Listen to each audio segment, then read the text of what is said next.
We were in a restaurant, and there were some young kids. I was eating, and they were like, have the cameras on the table taking pictures. But no, my daughter told me about it after we got outside because she knew what I would do. Go sleeping.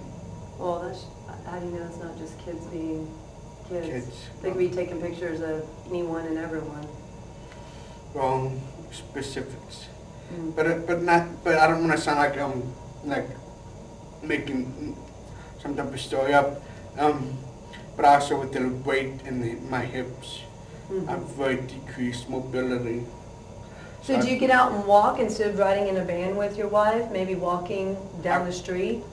Or you wouldn't even be able to do that because of your hips? I wouldn't be able to do that. I'm lucky to get into the driveway.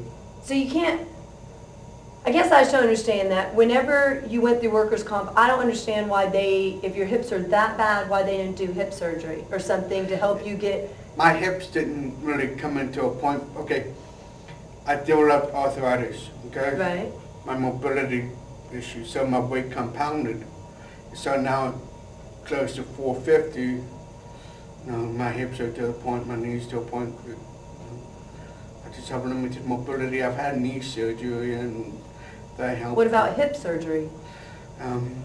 Is that a possibility? Well, when I discussed it with my orthopedic doctor, there was not a doctor in the area that would, you know, have that capability because... But there's a lot of other areas where you can go. Why can't that doctor refer insurance. you?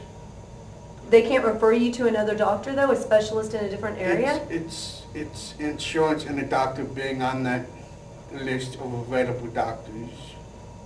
There's got to be a way. I don't know that way, but there's got to be a way because that doctor can refer you to someone else on the plan, but maybe outside of your immediate area. You may have to drive an hour, hour and a half, but I just can't imagine a doctor saying, well, that's all I mean, there are doctors out there, don't get me wrong. That's all I can do, that's it, that's the end. Well, it's like I have a doctor of us with gastric bypass. He says you're dying and I can't do it because, you can't handle it. So I can't. A doctor actually said you're dying and I can't do it. Right. Definitely. Oh, Lord. So I've been doors keep getting... I thought doctors got into that profession to help people. Well, this doctor just won't do it. Well, did you give up or did you try and go to another doctor? I went to another doctor. I'm not angry at you. I'm coming across very angry because I'm angry about the Society situation. I'm like, what? Why would someone say that? I don't know. I mean, I didn't expect. I mean, I've gotten, you get doors closed. I mean, if you don't have the right insurance or the right type of health disposition to...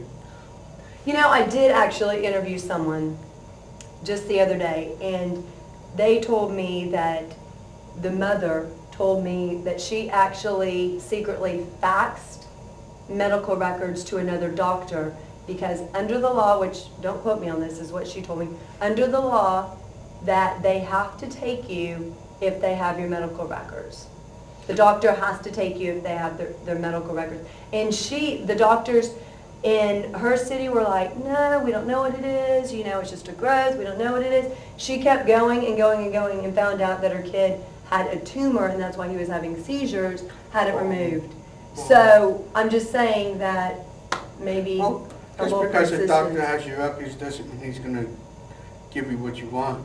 Oh no, she had to go to numerous ones to do it, but I'm just saying, that may be a possibility somewhere down the line. But also with my having compulsive disorder, if I did have the surgery and I got nervous or upset, I would eat, so that would expand the stomach, and so I could wind up heavier again. So have to look at that. Well, I mean, I guess there's gonna always be things, but how do you tell people out there who may be dealing with something similar, whatever their issues are, how should they cope with everyday life just like you do? Maybe not the same method you do, but you're able to do it, so how do you suggest that they do it? First off, you've got to believe in yourself. You've got to find your self-worth. You've got to know you're worth something. Whether, to yourself first.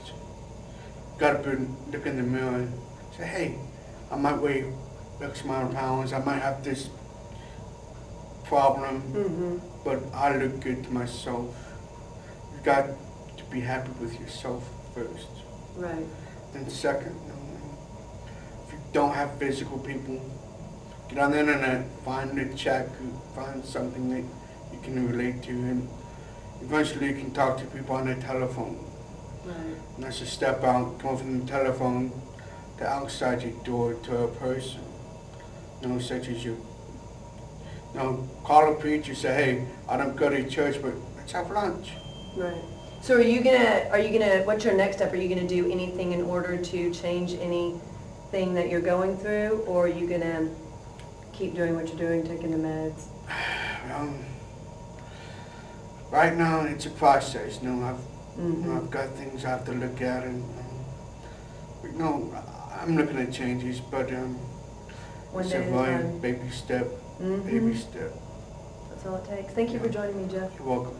Thank you for joining us today on Jessica. If you do have any questions, you can email me at jessica@justcorrector.com or go to my website at www.justcorrector.com. And there's also going to be a new resource page that you can go to on the website pertaining to this show and other shows. Thank you. We'll see you next time on Jessica. Next time on Jessica. What did you do after the very first seizure at your uncle's house? Something happened in my mom's stomach. And then once you had the surgery, what did they say? What was the prognosis? That's when the spinal fluid gets up into your head, it leaks. And who's the dream factory? If you want my look, here's where to go.